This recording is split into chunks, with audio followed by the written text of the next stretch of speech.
హనుమకొండ జిల్లా సాయంపేట మండలంలో కాట్రపల్లి గ్రామ పంచాయతీలో గతంలో సీనియర్ మేటుగా పనిచేసిన మొక్కేటి రంజిత్ కుమార్ తొలగింపు అంశం గ్రామంలో చర్చనీయాంశంగా మారింది.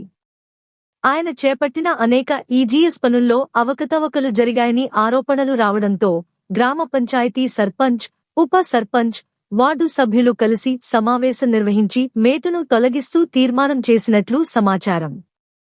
ఈ తీర్మానంపై సర్పంచ్, ఉప సర్పంచ్, వార్డు సభ్యులు సంతకాలు చేసి అధికారికంగా రంజిత్ కుమార్ను పదవి నుంచి తొలగించినట్లు గ్రామ వర్గాలు తెలిపాయి.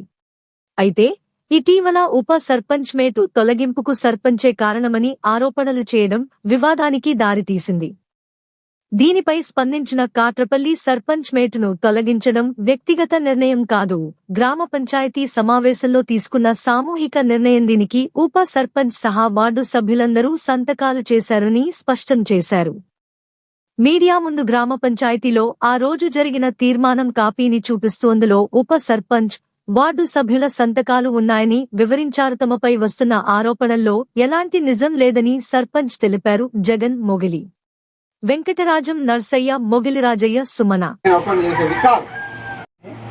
అందరం కలిసి ఈ సంతకం పెట్టి రంజిత్ అనే పిల్లగాన్ని తొలగించడం జరిగింది. అందులో ముఖ్య ఉప సర్పంచ్ మీ అందరూ 8 మంది తీర్మానం చేసుకున్నాం. మా బాడీ అంతా కలిసి టోటల్ సభ్యులు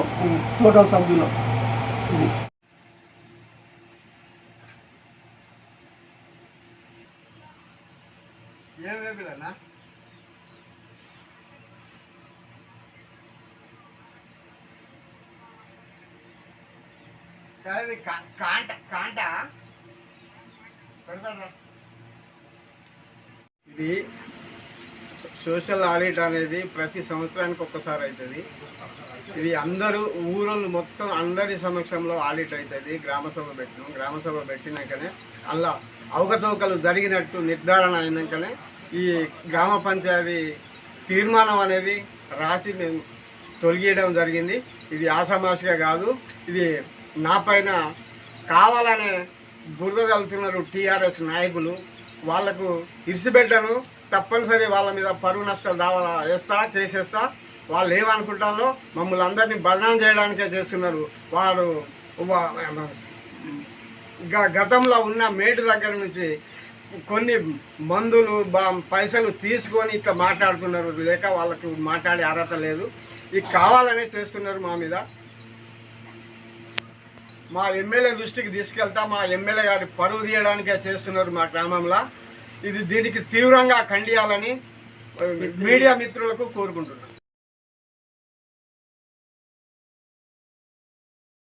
ఆడిట్లో భాగంగానే ప్రతి సంవత్సరానికి ఒకసారి ఆడిట్ అనేది ప్రతి సంవత్సరం రెగ్యులర్గా జరుగుతూనే ఉంటుంది. అందులో భాగంగా ఊళ్ళో కొన్ని చిన్నపాటి అవకతవకలు జరిగినాయని నిర్ధారణ ఏర్పడింది. ఇది మళ్ళా గ్రామ పంచాయతీలో కూడా మళ్ళీ జరుగుతారు. సోషల్ ఆడిట్ అయినాక గ్రామ పంచాయతీల తీర్మానంలో జరిగేటప్పుడు మళ్ళీ గ్రామంలో తరఫున మళ్ళొకసారి చేస్తారు ఆడిట్. అప్పుడు వాళ్ళు జరిగినప్పుడు వాళ్ళు చదువుతా అంటే అవి అన్నీ దొరికిపోయినాయి. దొరుకుతాయంటే అయినా కూడా వాస్తవానికి ఒప్పుకున్నాడు. ఏమని నేను ఇక స్వచ్ఛంగా నేను కూడా తప్పుకుంటానే అని అన్నాడు. ఆయనకైనా అది వాట్సాప్లో పెట్టిండు. కాబట్టి అయ్యగారిది మామిడి చెట్లు పెడతారని వాళ్ళు మామిడి చెట్లు పెట్టిండు వాస్తవే, కానీ ఆయన సొంత పైసలతో పెట్టిండు. తర్వాత ఈయన పైసలు వాళ్ళకు పెడతానన్నాడు, పెట్టకుండా పైసలు తీసుకొని వాళ్ళకు చెందలే.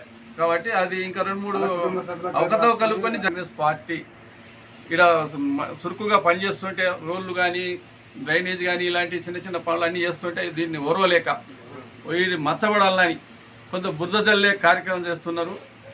ఇప్పుడు మళ్ళీ ఎంపీటీసీ, జెడ్పీటీసీ ఓట్లు వస్తే దీంట్లో లాభ పొందాలనే ఆశ పొందాలి, కానీ అది ఉత్తదే, అట్లేం కాదు. ఇది నిజమైన కార్యకర్తలు ఒక అవకతవకలు జరగడానికి వీలు లేదు, జరగనీయం కూడా. ముందు కూడా ఆదేశాల మేరకు మేము సక్రమంగా నడవడానికే సిద్ధంగా పూనుకొని ఉన్నాం. కాబట్టి ఎలాంటి తావులు లేవు అక్రమంగా జరగడానికి. నేను 2 ఎకరాల భూమి మామిడి తోట కౌలు పెట్టిన. అలా మామిడి చెట్లు కొన్ని చచ్చిపోతే అలా అయ్యగారితో తెప్పించి రైతుతో తెప్పించి పెట్టించాను. ఒక్కొక్క చెట్టుకు 100 రూపాయలతోటి నేను మొక్కలు తీసి పెట్టిస్తే ఆ బుక్కలో ఆడియో ఈజీఎస్ కింద రికార్డ్ చేసి దానికి ఒక 30,000 శాంక్షన్ చేయించి వేరే వాళ్ళ కుటుంబ సభ్యుల పేరు పెట్టుకొని మాకు వచ్చే డబ్బులు అతనే తీసుకున్నారు. ఇది మన సీనియర్ మేటు తీసుకున్నారు.